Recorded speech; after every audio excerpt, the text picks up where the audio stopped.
Hey, salut à tous, bienvenue à Question Auto. J'espère que vous allez bien et là, j'espère que vous êtes prêts parce qu'on fait le procès de la nouvelle Nissan Leaf. On commence tout de suite avec les points améliorés. Eh bien, c'est l'intérieur qui est plastique.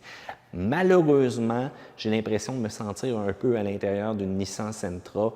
On aurait pu faire attention aux plastiques dans lesquels on a été un peu trop généreux. Des plastiques qui sont durs, des plastiques aussi qui peuvent se graffiner avec le temps, même le plastique au niveau du tableau de bord, au niveau des affichages. Faites attention là, avec le genre de guenille que vous allez nettoyer ça. Assurez-vous d'utiliser les bons produits parce que vous allez voir, ça se graffine rapidement.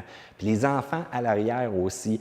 Le siège chauffant qu'on a à l'arrière, le bouton, son emplacement, c'est vraiment bizarre. C'est la première fois que je vois ça. Et si jamais il y a un enfant qui donne un petit coup de pied là-dessus, vous allez voir le petit morceau de plastique qui va revoler parce qu'il m'est resté dans les mains cette semaine aussi.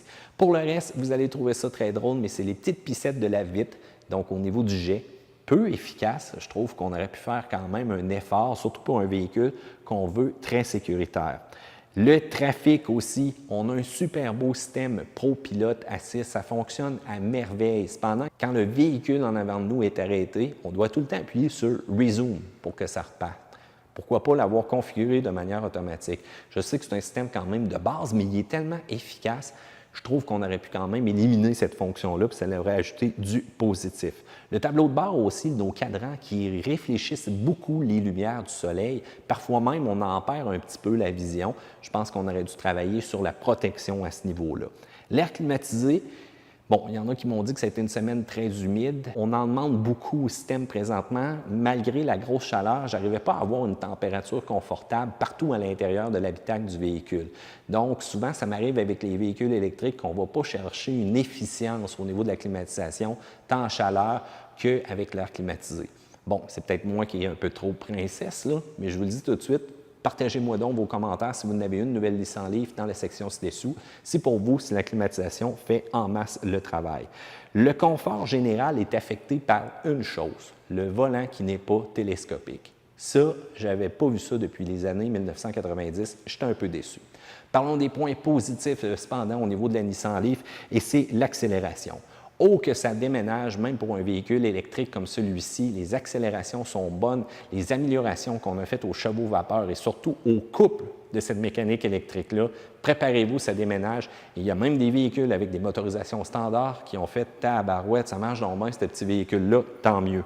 La E-pédale, quelle belle invention! On peut conduire, on peut freiner, on peut accélérer avec une seule pédale et absolument tous les véhicules électriques devraient avoir ça. Vous voulez ralentir jusqu'au point mort, jusqu'au point d'arrêt, relâcher la pédale complètement. Au fur et à mesure que vous allez conduire le véhicule, vous allez vous habituer, vous allez savoir à partir de quand vous devez la lâcher et quand vous la lâchez complètement, ça freine et ça, j'aime absolument ça parce qu'on maximise aussi l'énergie qu'on remet à l'intérieur de la batterie.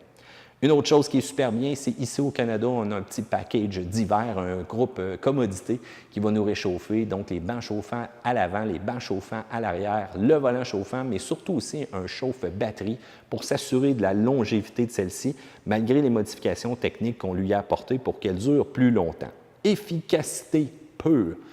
C'est un véhicule électrique qui performe selon ce qui est affiché. J'adore ça présentement, à moins d'avoir une conduite qui est déficiente. À moins d'avoir une conduite trop pilote de course, vous allez quand même réussir à faire ce qui est annoncé avec le véhicule.